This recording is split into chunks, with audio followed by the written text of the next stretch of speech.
আসসালামু আলাইকুম প্রোকোডারে আপনাকে স্বাগতম। আপনি দেখছেন মডার্ন এইচটিএমএল প্লেলিস্ট এবং আজকে আমি কথা বলবো এইচটিএমএল মিডিয়া নিয়ে। কিভাবে এটা কাজ করে চলেন দেখি। মাঝের মধ্যে এমন হতে পারে যে আপনি ইউটিউবে কোনো একটা ভিডিও আপলোড করেছেন সেটা দেখাতে চাচ্ছেন না, বা অন্য কোনো থার্ড পার্টি থেকে দেখাতে চাচ্ছেন না।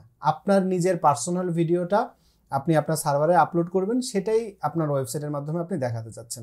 এমন অনেক সময় সিনারিও হবে। অথবা আপনি হয়তো কোনো একটা পডকাস্ট রেকর্ড করেছেন, সেই পডকাস্টটা আপনি চান যে আপনার ওয়েবসাইট থেকেই দেখাক বা শোনানো যাবে।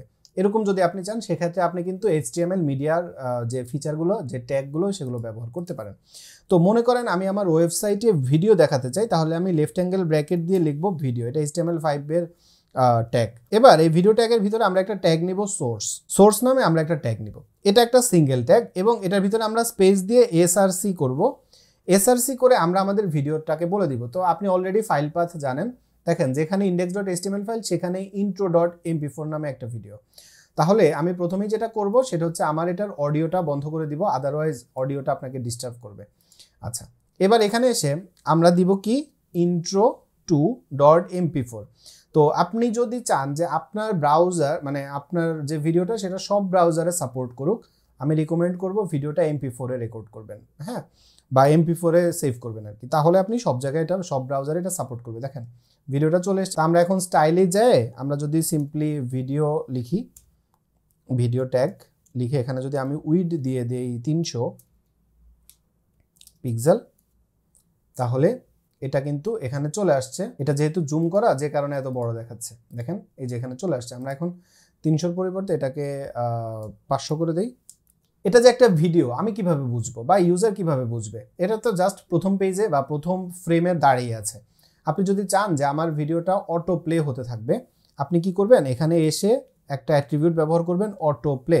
এই অটো প্লে অ্যাট্রিবিউটটা ব্যবহার করার সাথে সাথে কি হবে? ভিডিওটা অটোমেটিক্যালি প্লে হতে শুরু করবে।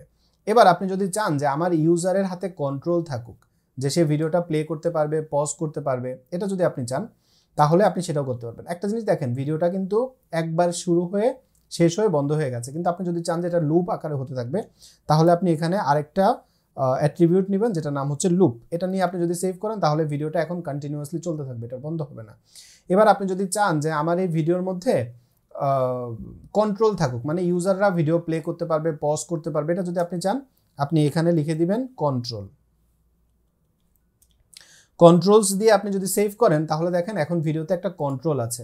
ইউজাররা ভিডিও প্লে করতে পারবে, পজ করতে পারবে, অডিও অফ করতে পারবে, অন করতে পারবে, ফুল স্ক্রিনে যেতে পারবে, সব কাজই এখন কিন্তু সে করতে পারবে, কারণ আপনি তাকে সে কন্ট্রোলটা দিয়ে দিয়েছেন। আমরা তো সিএসএস থেকে উইড হাইট দিয়েছি, আপনি উইড হাইট কিন্তু এখান থেকেও দিতে পারবেন, কোনো সমস্যা নেই। যেমনটা আমরা ধরেন এখানে দিলাম যে উইড 300, তাহলে আমাদের এটার উইড হয়ে যাবে 300।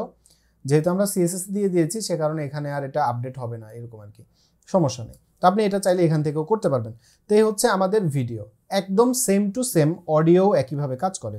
আমরা লেফট অ্যাঙ্গেল ব্র্যাকেট দিয়ে করব অডিও ট্যাগের ভেতরে আমরা লেফট অ্যাঙ্গেল ব্র্যাকেট দিয়ে নিব সোর্স, এবং এই সোর্সের মধ্যে আমরা দিব এসআরসি। এখানে এসে আমরা আমাদের অডিওটা, সেই অডিওটাকে দেখিয়ে দিব, এবং ইউনিভার্সাল যে ভিডিও অডিও ফরম্যাট সেটা হচ্ছে MP3। আপনি আপনার প্রজেক্টে যদি চান যে সব ব্রাউজারে সাপোর্ট করুক বা বেশিরভাগ মডার্ন ব্রাউজারে সাপোর্ট করুক, রিকমেন্ডেড হচ্ছে MP3 ফরম্যাটে আপনি অডিওটা নেবেন। সেভ করলে আপনি দেখবেন অডিওটা এখনও এখানে দেখা যাবে না, কিন্তু আপনি যখনই এখানে কন্ট্রোলসটা অ্যাড করে দিবেন তখন আপনি অডিওটাকে দেখতে পারবেন, এবং এখন ইউজাররা অডিও ওপেন করতে, প্লে করতে পারবে, পজ করতে পারবে, অডিও মিউট করতে পারবে, তারপর হচ্ছে অডিওটাকে সে টেনেও দেখতে পারবে। দেখেন, তো এই সব কিছু তখন সে করতে পারবে। তো এবং চাইলে কিন্তু অডিওটাকে ডাউনলোডও করতে পারবে। এই সব ফিচার আপনি দিতে পারেন অডিওটা নেওয়ার মাধ্যমে। এখন মনে করেন কোনো একটা ইউজার ইন্টারনেট এক্সপ্লোরার ব্যবহার করছে বা অনেক পুরাতন কোনো একটা ব্রাউজার ব্যবহার করছে যেটা HTML ভার্সন 5 সাপোর্ট করে না, সেক্ষেত্রে আপনি এখানে বলে দিতে পারবেন যে তোমার ব্রাউজার HTML সাপোর্ট করে না। আপনি সিম্পলি এখানে লিখে দিবেন যে your browser do not support HTML5 video.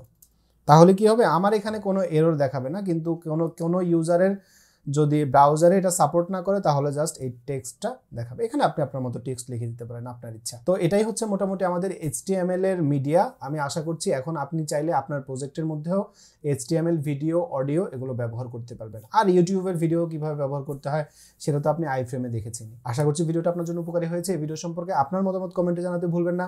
সুস্থ থাকবেন, নিরাপদ থাকবেন, প্রোকোডারের সাথেই থাকবেন। আমার জন্য দোয়া করবেন। আসসালামু আলাইকুম।